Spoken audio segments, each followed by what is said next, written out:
Manchester United accept offer for Donny van de Beek, with Sofyan Amrabat waiting to come in as his replacement.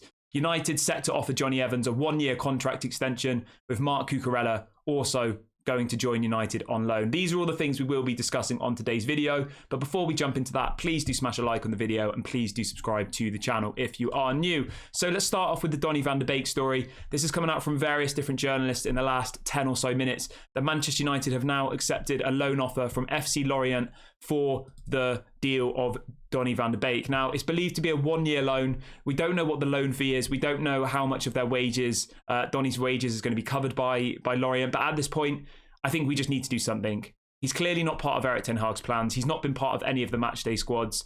Erik ten Hag was one of the managers who made Donny van de Beek. He was unbelievable under Erik at Ajax, and he clearly doesn't fancy him anymore. So this is obviously the right decision. I know it's frustrating that we're not getting any fee for him. I know that people would have liked, to sell him and reinvest that money in somebody else. But at this point, it looks like a loan is the only option that we can get. Maybe there'll be some sort of obligation to buy on the end of it. Maybe there'll be something like that. Obviously, that hasn't been revealed yet. But Manchester United have accepted this offer, and we will now wait to find out what the exact details of the offer are. Do let me know in the comment section what you think about this Donny van de Beek news. Do you think it's the right decision to let him go? Would you have kept him? Do you think a loan move's the right decision? Let me know what your thoughts are. Now, the key part of this that you need to remember is this now allows us to go and get Sofyan Amrabat. Fabrizio Romano has come out in the last half an hour or so saying that Sofyan Amrabat is still waiting for Manchester United. He goes on to say that Scott McTominay and Donny van de Beek's futures are crucial to determine what Manchester United can do. So the narrative for the last 2 or 3 weeks was always that either Donny van de Beek or Scott McTominay needed to leave in order for Manchester United to put in this bid of around 20 to 25 million pounds for Sofyan Amrabat. Obviously, with this news coming out this afternoon that a deal has been agreed for Donny van de Beek to leave, that should now allow Manchester United to have the funds, to have the resources to go and get Sofyan Amrabat. I think the issue the whole way throughout this window was that Manchester United felt like they had a bloated squad at the beginning of the transfer window, which I agree we did. We had a really bloated squad, but 13 people have left from either the first team, the youth academy, or people like Phil Jones, Tuanzebe. We've got rid of a lot of people this window, and we've only signed 3, and 2 of those 3 signings, Højlund and Mason Mount, are injured. So we've only really signed one person who's actually been available, if that makes sense. So we desperately need signings. I do understand that you don't want to overbloat your squad, but now that Donny's gone or is about to go, now that Fred's gone, now that Mason Mount's injured, Kobe Mainoo's injured, we desperately need midfield reinforcements, and I do expect United to now go and knock on the door of Fiorentina and put in this offer. Obviously, personal terms were agreed back in June, so there's no issue around the personal terms.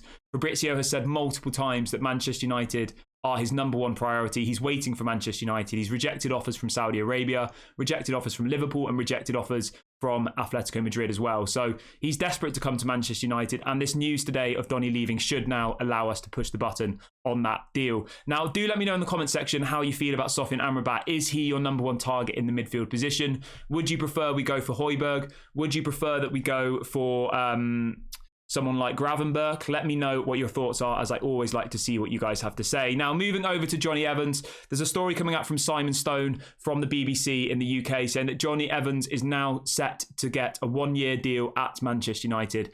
Obviously, this is off the back of not only him impressing Erik ten Hag in training, which has been widely reported that he's looked good, he's been professional, he's got the mentality, he's won lots of trophies in the past and all the rest of it, but also we have an injury crisis if you think about it, right? Varane is injured, Luke Shaw is injured, Malacia is injured.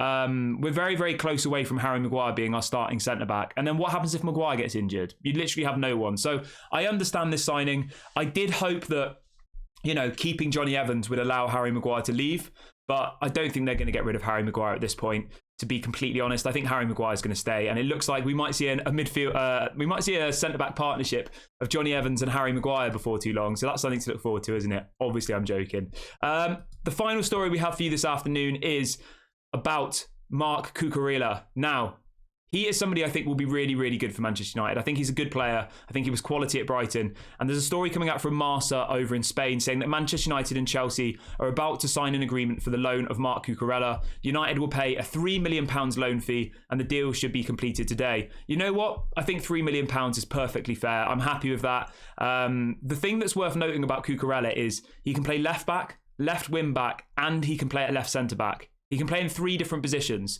So I think he's a massive, massive boost for us. And I think that everyone was so obsessed over Jean-Claire Todibo, but I think a lot of people didn't realise that Cucurella can actually play at left side of centre-back as well. And that was why Brighton demanded such a large fee from Chelsea in order to when they sold him to them. It was because of his versatility. It was because he is a comfortable left-sided centre-back. He is a comfortable left-back, and he is a comfortable left wing-back. So he gives us lots of options going into the season. And I do think this is a very, very clever bit of business, because obviously everyone's worried now that the Maguire's going to start. Well, if Lindelof gets injured, you could play Cucurella as one of your centre-backs. So you might not even have to use Maguire at all. You could use Cucurella. So I'm really, really happy about this one. I think 3 million is a perfectly fair price.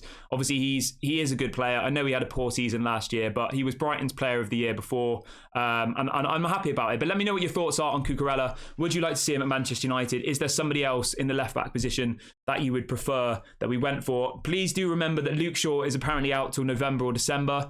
Malacia is also out for around the same amount of period. And apparently, Alvaro Fernandez is going to leave the club on loan in the coming days. And obviously, Brandon Williams has gone on loan as well. So we have no left-backs. We need a left-back. There's no option. Do let me know what your thoughts are on all of the things we've discussed today. Let me know on the Donny van de Beek loan to FC Lorient over in Ligue 1. Let me know about Sofyan Amrabat. Do you think that we'll now put in this bid for him? Also, let me know how you're feeling about Jonny Evans. Are you happy about him getting a contract? And let me know if you're excited about Cucurella. Thank you so much for watching. This has been Daily Red Devil. Please do smash a like on the video and subscribe on your way out, and I'll catch you all later.